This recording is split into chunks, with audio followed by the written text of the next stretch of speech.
I really don't know who gave these people the guts. How can one of the poorest countries in the world dare to discriminate against Chinese people?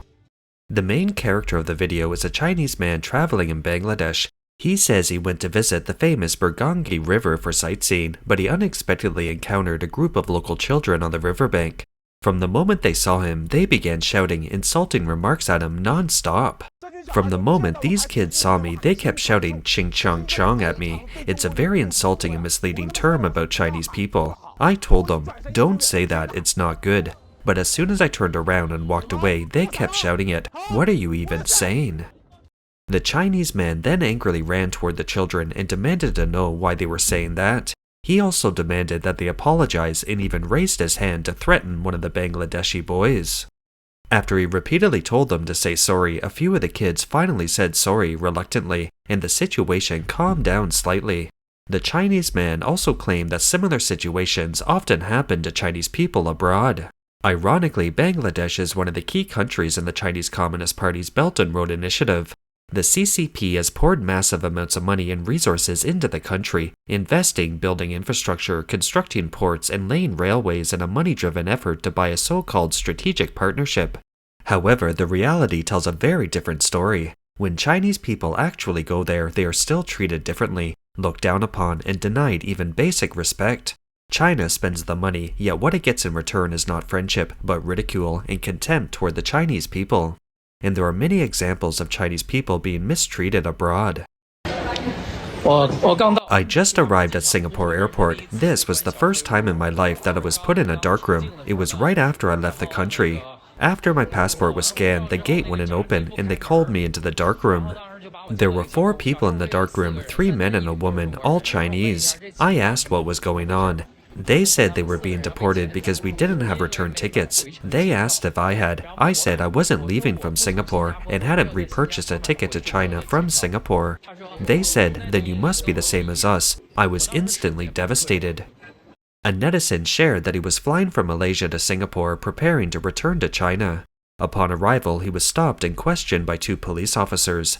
They asked him to show his return ticket and verify the information on a computer. Only after confirming that he had indeed purchased the return ticket were they allowed to pass.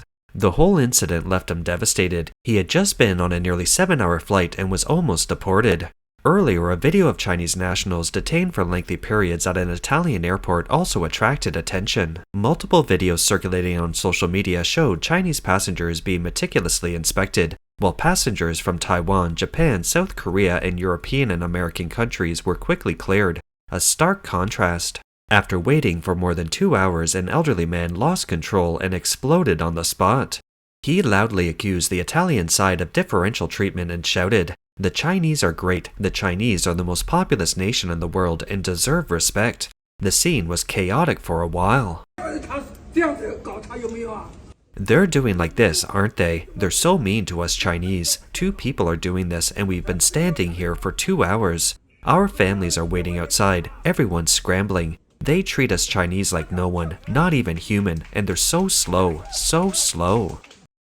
Despite the elderly man's passionate remarks, few people responded. Most other passengers chose to remain silent or continue waiting. Some netizens pointed out that under Italian immigration regulations, Chinese travelers require visas, which makes the process more complicated. However, Taiwanese passport holders are exempt from visas and can use the fast lane, so the difference in waiting time is unavoidable. Another Chinese old pink went to Mongolia to film a video in which he raised the 5-star red flag on the street and shouted, "Mongolia is China's inherent territory." As a result, he was beaten by local people. Even more chilling is that the Chinese embassy completely ignored the incident, as if the Chinese person who was beaten did not exist.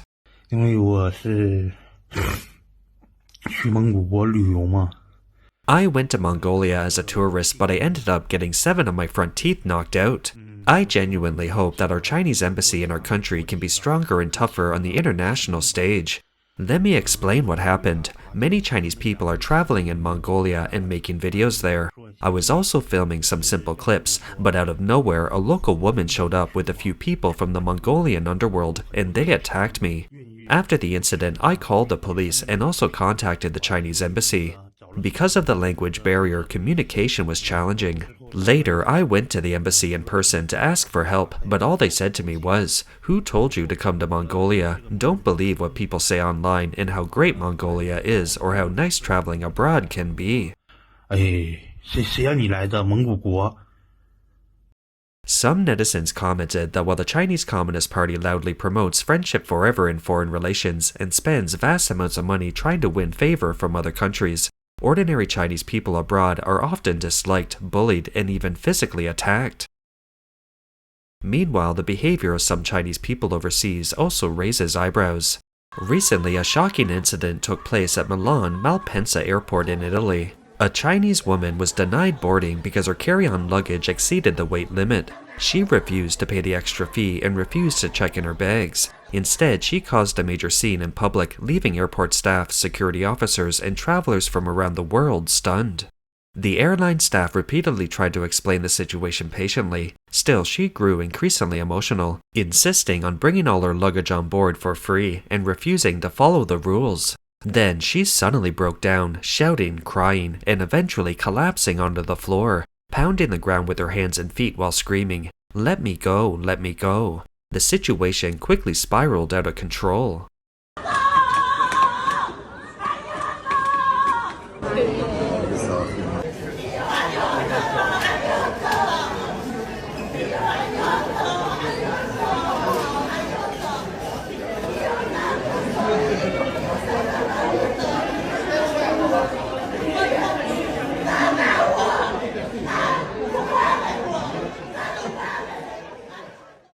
Airport security soon arrived and tried to calm her down, but their efforts were unsuccessful. More and more travelers gathered around, many of them taking out their phones to record the scene.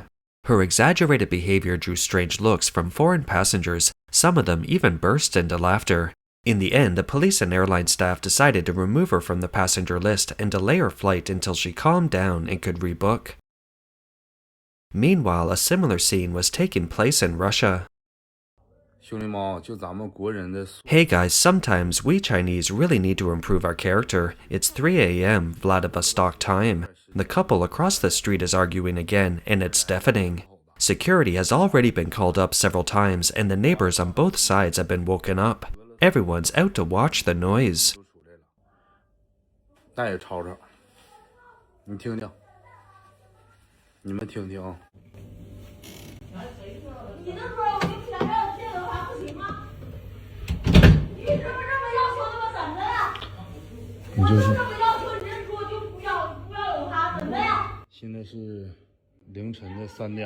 This is a hotel room that cost over $140 a night, and it's still so noisy in the middle of the night. It's really disturbing everyone else's rest.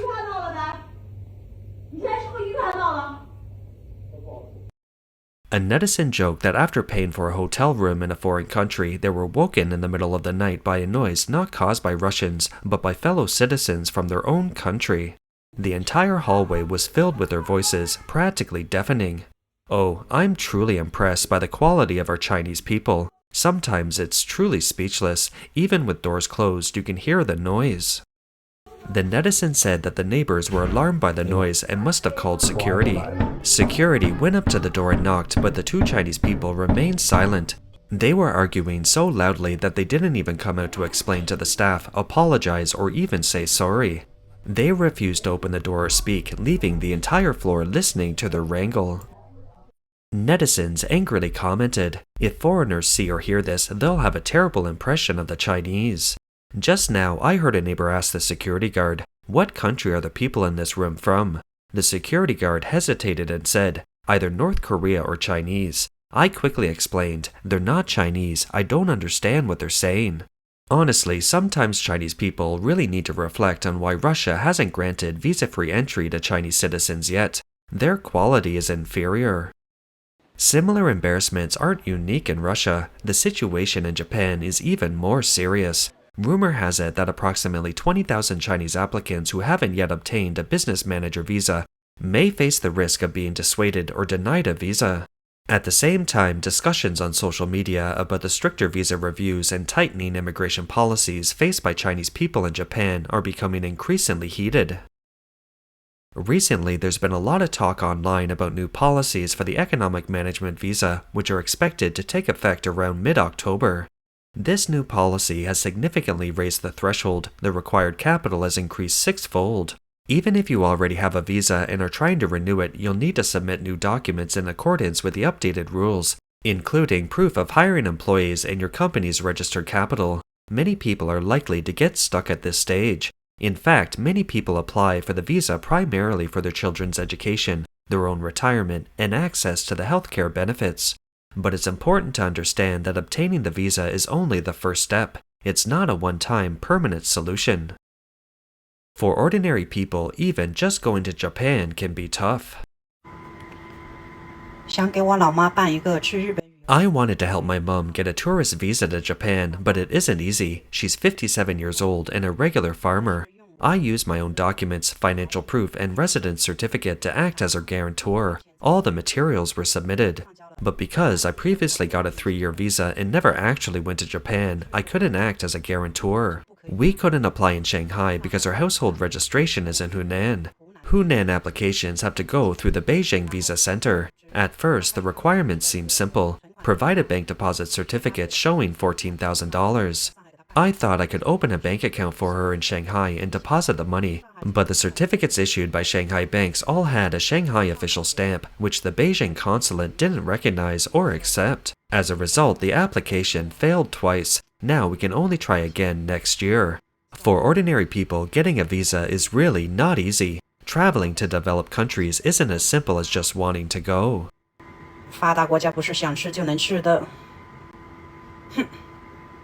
Some netizens have also explained why Chinese people aren't always welcomed abroad. Many people have asked me how Japanese people view us Chinese. So today, let me share a recent example that went viral. A college student from Guizhou traveled to Japan and did a bunch of disgusting things to get attention online. He even appeared on TV, but the fame he got was truly embarrassing. In one video at a fruit supermarket, he saw grapes being offered for tasting. He pretended not to understand Japanese and kept eating, smirking the whole time. The vendor repeatedly told him to stop, but he ignored her. When she tried to take the tray away, he just moved to another angle and continued eating. Honestly, didn't his parents teach him any manners? In Japan, just like in China, you can try samples before buying, but this guy was poking the grapes with a toothpick endlessly, leaving the vendor completely speechless. Hasn't he ever eaten grapes before? The blogger pointed out that other Chinese college students have also behaved poorly in Japan, yelling insults like "baka ya ro" at convenience store clerks, sleeping on hotel sofas without booking a room, freeloading drinks at restaurants, even washing their hair in public restrooms, or lying on trains while shouting, "I love my country." Is this patriotism? No, it's actually embarrassing for Chinese people. What outsiders see isn't just an individual, it's a Chinese person, and every action reflects the entire country's image. The blogger pointed out that some people will do anything just to get attention online, completely unable to tell the difference between becoming famous and making a fool of yourself. Being criticized is not success, it's shame. Being remembered is not an honor, it's a joke. Such behavior doesn't just damage themselves, it can also hurt ordinary Chinese people who are trying to live, study, and work abroad. Don't forget, Japan is already tightening visa policies for Chinese citizens. If similar incidents keep happening, it will become even harder in the future for Chinese people to study, travel, or do business in Japan. The blogger also said, those who cut down trees first get sunburn later. Fortunately, although the video of the Chinese college student went viral with over 1 million views, it only received about 2,000 likes. The comments were overwhelmingly critical. This shows that most Chinese people have already awakened. We understand what manners and dignity are. The blogger hopes that one day when the world mentions the words Chinese people, it'll be with respect, not ridicule. In 2025, Tokyo will have become a destination for an increasing number of Chinese so-called run-to-Japan individuals. The term run comes from English and means to escape or leave, seeking a new way of life. Run to Japan refers explicitly to middle-class Chinese who chose to go to Japan to restart their lives. At the same time, Japanese society's attitude towards Chinese people is also changing. Currently, approximately 1 million Chinese citizens live or are temporarily staying in Japan. This reality has sparked new security concerns. In the event of an emergency, the Chinese Communist Party were to activate its National Defense Mobilization Law. Could residents in Japan be used internally to carry out disruptive or intelligence activities against the country? Critics point out that under the National Defense Mobilization Law, those who do not cooperate could face coercive measures such as asset freezes, criminal prosecution, or pressure on family members.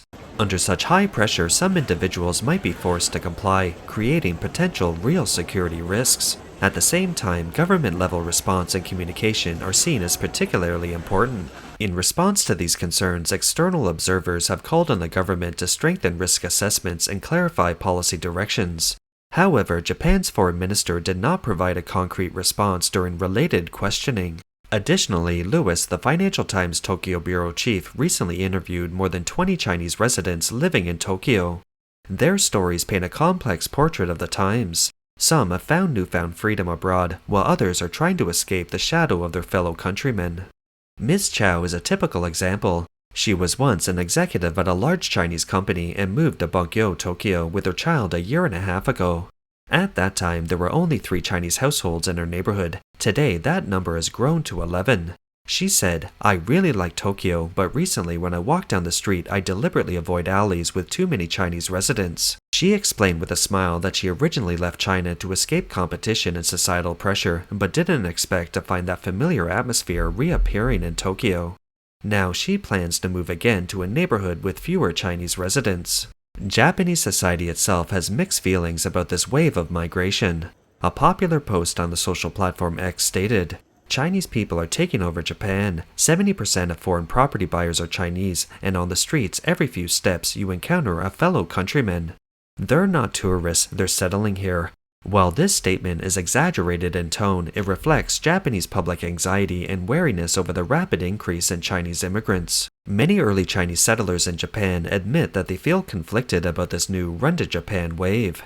On one hand, they understand their compatriots' desire to escape. On the other hand, they worry that dense Chinese communities may disrupt Tokyo's quiet rhythm, and even provoke resentment or suspicion from Japanese society. That's all for today. If you enjoy our content, please give us a thumbs up, subscribe, leave a comment, and share it with a friend. We appreciate your support, and we'll see you next time.